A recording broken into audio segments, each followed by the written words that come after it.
नमस्कार दोस्तों, स्वागत है आपका नित्य एग्जाम पॉइंटर पर। आज है दोस्तों 1 अगस्त और आज हम लोग 1 अगस्त के महत्वपूर्ण करंट अफेयर्स पर चर्चा करेंगे दोस्तों, जो कि आपके आने वाले एग्जाम के लिए काफ़ी महत्वपूर्ण होंगे। तो अभी तक आपने हमारे चैनल को सब्सक्राइब नहीं किया है तो सब्सक्राइब कर लीजिए दोस्तों, साथ ही बेल आइकन को जरूर प्रेस कीजिए ताकि लेटेस्ट नोटिफिकेशन आपको मिलती रहे। और इस करंट अफेयर्स का PDF डाउनलोड करने के लिए डिस्क्रिप्शन में हमारे टेलीग्राम चैनल का लिंक दिया गया है, आप इसे ओपन करिए और ज्वाइन कर लीजिए ताकि डेली की डेली यहाँ पर जो करंट अफेयर्स है वो इसका PDF अपलोड कर दिया जाता है और आप इसे डाउनलोड कर पाएँ दोस्तों। चलिए स्टार्ट करते हैं। पहला क्वेश्चन है, प्रधानमंत्री नरेंद्र मोदी का निजी सचिव निम्न में से किसे नियुक्त किया गया है। ठीक है, तो वो किसे नियुक्त किया गया है दोस्तों? हार्दिक सतीश चंद्र शाह को। ठीक है, तो ये बहुत ही इम्पोर्टेंट है, ये दोस्तों आपके एग्जाम में आ सकता है। ठीक है, कि निजी सचिव किसे नियुक्त किया गया है हाल ही में मोदी जी का, तो वो नियुक्त किया गया है दोस्तों हार्दिक सतीश चंद्र शाह को। ठीक है, तो ये जो हार्दिक सतीश चंद्र शाह हैं, इनको प्रधानमंत्री नरेंद्र मोदी का निजी सचिव नियुक्त किया गया है। इससे पहले प्रधानमंत्री कार्यालय के ये उप सचिव रहे हैं। हार्दिक सतीश चंद्र शाह एक IAS ऑफिसर हैं और वे गुजरात 2010 बैच के कैडर रहे हैं। वे राजीव टोपनो की जगह लेंगे। गत वर्ष पीएमओ में भेजे जाने से पहले हार्दिक सतीश चंद्र शाह पर्यावरण, वन एवं जलवायु परिवर्तन मंत्री जो प्रकाश जावड़ेकर हैं, उनके निजी सचिव के तौर पर वो कार्यरत थे दोस्तों। ठीक है, तो इस समय जो है हमारे मोदी जी के जो निजी सचिव हैं उनका नाम क्या है? सतीश चंद्र शाह। ठीक है, ये हैं दोस्तों सतीश चंद्र शाह। ठीक है, एक बात आपको ध्यान रखनी है थोड़ी सी, ऐसे ही पर्सनली जो है कि अगर आप पीएमओ में देखेंगे तो ज़्यादातर जो लोग दिखाई पड़ेंगे वो आपको गुजरात से ही दिखाई पड़ेंगे। ठीक है, ये आपका होमवर्क है, आप चेक करिएगा। ठीक है, चलिए दूसरा देखेंगे। हाल ही में किस राज्य में 1 सितंबर से धार्मिक स्थल खोलने की घोषणा की है? तो कहाँ पे? राजस्थान में। ठीक है, राजस्थान में 1 सितंबर से धार्मिक स्थल खोलने की घोषणा की गई है। ठीक है, तो गृह विभाग कोरोना वायरस महामारी को देखते हुए इसके लिए अलग से दिशा निर्देश जारी करेगा। मुख्यमंत्री अशोक गहलोत ने निर्देश दिया है कि सभी जिलाधिकारी सामाजिक दूरी समेत अन्य नियमों का पालन सुनिश्चित करते हुए धार्मिक स्थलों को खोले जाने के लिए अभी से तैयारी शुरू कर दें। ठीक है, चलिए यहाँ पर देखेंगे दोस्तों, जो मैप में दिख रहा है ये राजस्थान है। राजस्थान की कैपिटल जयपुर है, लार्जेस्ट सिटी है वो भी जयपुर ही है दोस्तों। ठीक है, गवर्नर है दोस्तों कलराज मिश्र, चीफ मिनिस्टर हैं दोस्तों अशोक गहलोत। लेजिस्लेचर जो है दोस्तों यहाँ पर भी यूनिकैमरल है, यानी कि केवल विधानसभा है और 200 सीटें हैं। राज्यसभा में यहाँ से 10 सीटें जाती हैं और लोकसभा में यहाँ से 25 सीटें जाती हैं दोस्तों। ठीक है, तीसरा प्रश्न है, भारतीय मानक यानी कि IS व्यवस्था के तहत भारत ने मार्च 2021 तक कितनी वस्तुओं को शामिल करने की घोषणा की है? तो दोस्तों कुल मिलाकर के 371 श्रेणियों की वस्तुओं को शामिल करने की घोषणा की गई है। ठीक है, चलिए कितना? 371 श्रेणी की वस्तुओं को शामिल करने की घोषणा की गई है। इन वस्तुओं में उपभोक्ता इलेक्ट्रॉनिक्स, खिलौने, कागज, ग्लास, रबड़ का सामान, भारी मशीनरी, स्टील बार और स्टील ट्यूब शामिल है दोस्तों। इनमें से अधिकांश आइटम जो भारत ने अपनी गुणवत्ता प्रतिबंध व्यवस्था के तहत शामिल करने की योजना बनाई है, वे बड़े पैमाने पर चीन से आयात किए जाते हैं। इस कदम से विभिन्न अवमानक वस्तुओं के आयात पर क्या होगा दोस्तों? अंकुश भी लगेगा। तो बहुत अच्छी व्यवस्था है। अगला प्रश्न देखेंगे कि हरियाणा सरकार ने पहलवान बबीता फोगाट और किसे खेल विभाग में डिप्यूटी डायरेक्टर बनाया है? ठीक है, तो किसे बनाना है दोस्तों? कविता दलाल को। ठीक है, तो बबीता फोगाट और कविता दलाल को खेल विभाग में उप निदेशक बनाया गया है। ठीक है, चलिए हरियाणा सरकार ने पहलवान बबीता फोगाट और कविता देवी को खेल एवं युवा मामले विभाग में उप निदेशक नियुक्त किया है। इन दोनों पहलवानों ने इस पद के लिए राज्य सरकार को आवेदन भी दिया था दोस्तों। ठीक है, उन्हें हरियाणा उत्कृष्ट खिलाड़ी यानी कि भर्ती और सेवा की शर्तें नियम 2018 के तहत डिप्यूटी डायरेक्टर के पद पर नियुक्त किया गया है। आदेशों के अनुसार दोनों को 1 महीने के अंदर विभाग से जुड़ना होगा। अंतर्राष्ट्रीय पहलवान बबीता फोगाट प्रसिद्ध कुश्ती कोच महावीर फोगाट की बेटी हैं। ठीक है, वे 2014 राष्ट्रमंडल खेलों की स्वर्ण पदक विजेता हैं, ये आपको याद रखनी है। ठीक है, चलिए अगर हरियाणा देखें दोस्तों, यहाँ पे आपको मैप में दिख रहा होगा हरियाणा। ठीक है, स्थापना कब हुई थी दोस्तों इसकी? 1 नवंबर 1966 को, 1 नवंबर 1966 को। ठीक है, कैपिटल क्या है दोस्तों, चंडीगढ़। और लार्जेस्ट सिटी क्या है दोस्तों, फरीदाबाद। डिस्ट्रिक्ट कुल टोटल कितने हैं दोस्तों, 22 डिस्ट्रिक्ट हैं इसमें। और गवर्नर कौन है दोस्तों, सत्यदेव नारायण आर्य। चीफ मिनिस्टर कौन है दोस्तों, Manohar Lal Khattar. Deputy chief minister दोस्तों दुष्यंत चौटाला। लेजिस्लेचर यहाँ भी यूनिकैमरल है यानी 90 सीटें हैं। पार्लियामेंट्री कॉन्स्टिट्यूंसी की बात करें तो राज्यसभा में यहाँ से 5 सीटें जाती हैं और लोकसभा में दोस्तों यहाँ से 10 सीटें जाती हैं। ठीक है, नेक्स्ट क्वेश्चन देखेंगे। नासा ने हाल ही में मंगल ग्रह पर अध्ययन करने के लिए किस मिशन को लॉन्च किया है दोस्तों, तो किस मिशन को लॉन्च किया है, उसका नाम है मार्स 2020। ठीक है, मार्स 2020। ठीक है, चलिए आपको याद रखना है।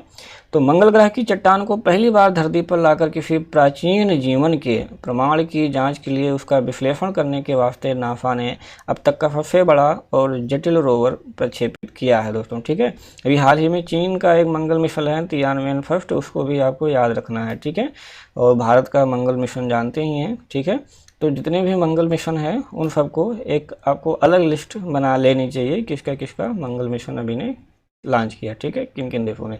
तो लंबे समय तक चलने वाली इस महत्वाकांक्षी परियोजना के अंतर्गत कार के आकार का रोवर बनाया गया है। ठीक है, जिसमें कैमरा, माइक्रोफोन, ड्रिल और लेजर से युक्त हैं। हाल के दिनों में चीन और संयुक्त अरब अमीरात यूएई के बाद अमेरिका तीसरा देश बना है जिसने मंगल ग्रह के लिए अपना उपग्रह रवाना किया है। ठीक है, तो चीन ने किया है, संयुक्त अरब अमीरात ने किया है, उसके बाद अमेरिका ने किया है। ठीक है, इन तीनों का नाम आपको नोट कर लेना है। तीनों ही उपग्रह फरवरी में मंगल ग्रह पर पहुंचेंगे और अपने अपने प्रयोग करेंगे। ठीक है, चलिए अगला प्रश्न है 6 नंबर। भारतीय मूल के किस राजनेता को हाल ही में सिंगापुर के इतिहास में पहली बार विपक्ष का नेता नामित किया गया है? ठीक है, सिंगापुर के इतिहास में पहली बार विपक्ष का नेता नामित किया गया है, तो वो किसको किया गया है दोस्तों, तो वो है प्रीतम सिंह। ठीक है, प्रीतम सिंह को किया गया है नामित। ठीक है, तो प्रीतम सिंह की जो पार्टी है दोस्तों वो है वर्कर्स पार्टी। उन्होंने आम चुनाव में कुल 93 सीटों में से 10 संसदीय सीटें जीती थीं, जिससे उनकी पार्टी सिंगापुर की संसद में सबसे बड़ी विपक्ष पार्टी रही है। ठीक है, उल्लेखनीय है कि सिंगापुर के इतिहास में अभी तक कभी भी औपचारिक रूप से विपक्ष के नेता को नामित नहीं किया गया। इस प्रकार प्रीतम सिंह के साथ सिंगापुर की जो संसदीय प्रणाली में एक नए अध्याय की शुरुआत भी हो गई है। ठीक है, तो प्रीतम सिंह को आपको याद रखना है। यहाँ पर आप देख सकते हैं दोस्तों, ये जो रिंग बना है इसी में आपका आता है सिंगापुर। प्रेसिडेंट है दोस्तों हालिमा याकूब। प्राइम मिनिस्टर हैं ली सिंग लूंग। और करेंसी जो है दोस्तों यहाँ की क्या है, सिंगापुर डॉलर। ठीक है, चलिए अगला प्रश्न है, बहुत ही इंपॉर्टेंट प्रश्न है कि मानव संसाधन विकास मंत्रालय का नया नाम क्या है। बहुत ही इंपॉर्टेंट है, ये आपके एग्जाम में 100% आने की इसकी संभावना है।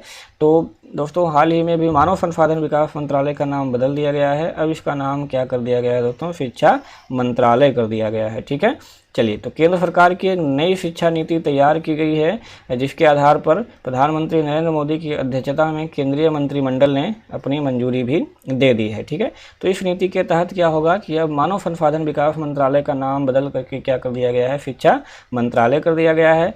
वर्तमान मानव संसाधन और विकास मंत्री कौन है दोस्तों, रमेश पोखरियाल निशंक हैं।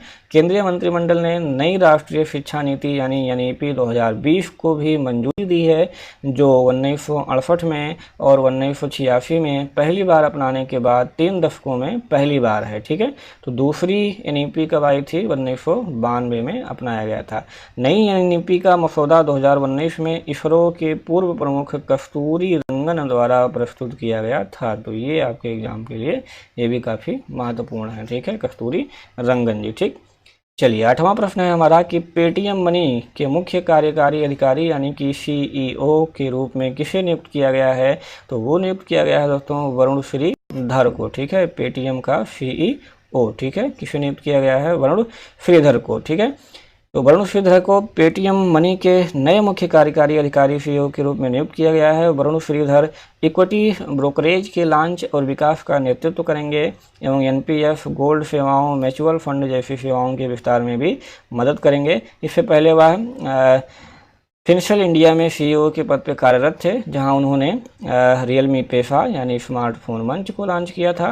ऑनलाइन निवेश धन प्रबंधन प्लेटफॉर्म पेटीएम मनी का स्वामित्व पेटीएम के सीईओ विजय शेखर शर्मा के पास है। ठीक है, विजय शेखर शर्मा, ये भी आपको एग्जाम में ये भी आपको याद रखना है, एग्जाम के लिए काफ़ी महत्वपूर्ण है। ठीक है, तो ये हैं पेटीएम मनी के नए सीईओ। ठीक है, चलिए अगला प्रश्न है कि विश्व का सबसे बड़ा परमाणु संलयन परियोजना किस देश में स्थापित की जा रही है। ये भी काफ़ी इंपॉर्टेंट है आपके एग्जाम के लिए दोस्तों।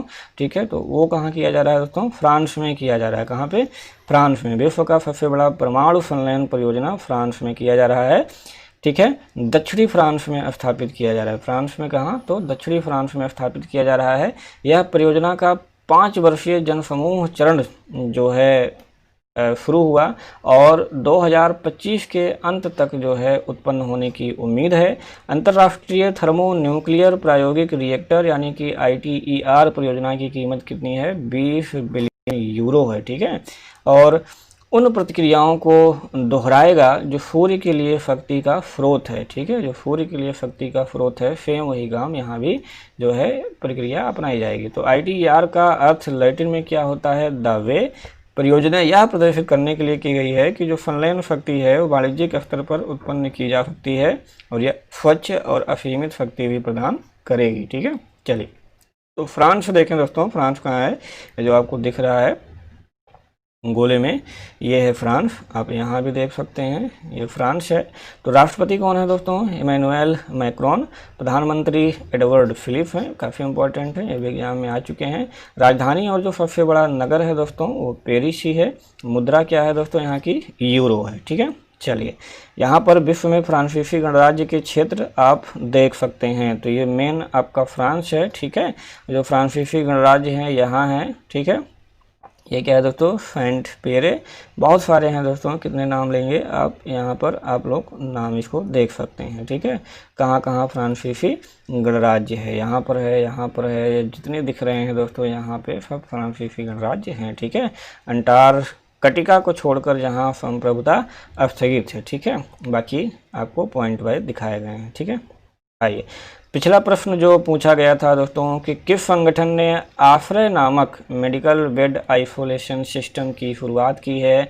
तो वो की है दोस्तों रक्षा प्रौद्योगिकी संस्थान उन्नत प्रौद्योगिकी ने। ठीक है, किसने?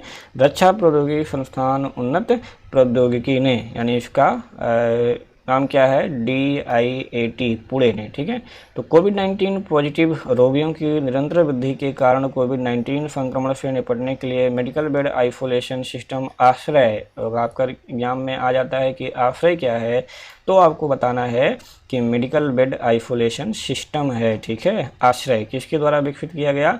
तो उन्नत प्रौद्योगिकी के विकास संस्थान यानी कि DIAT पुणे द्वारा। ठीक, चलिए इतनी चीज़ें। कोविड-19 रोगियों के उचित अलगाव को बनाए रखने के लिए यह एक कम लागत पुनः प्रयोज्य समाधान है। यह सांस छोड़ते के पास सक्शन नकारात्मक दबाव बनाता है और आगे फिल्टर और एरोसॉल कीटाणु रहित करता है, और यह विशेष सामग्री से बना है और पुनः प्रयोज्य है क्योंकि यह जीवाणुरोधी है, बैक्टीरिया को रोकती है और इसे साफ भी किया जा सकता है। तो प्रत्येक आवरण कुछ चलने की जगह के साथ बिस्तर, मेज, कुर्सी के एक सेट को आवास करने में सक्षम है। चलिए अगला प्रश्न जो आपके लिए है दोस्तों कि पृथ्वी विज्ञान मंत्रालय द्वारा लाइफ टाइम उत्कृष्टता पुरस्कार 2020 से किसे सम्मानित किया गया है? पृथ्वी विज्ञान मंत्रालय द्वारा लाइफ टाइम उत्कृष्टता पुरस्कार 2020 से किसे सम्मानित किया गया है? आपके पास 4 ऑप्शन हैं और इसका जवाब दोस्तों आपको कमेंट बॉक्स में देना है।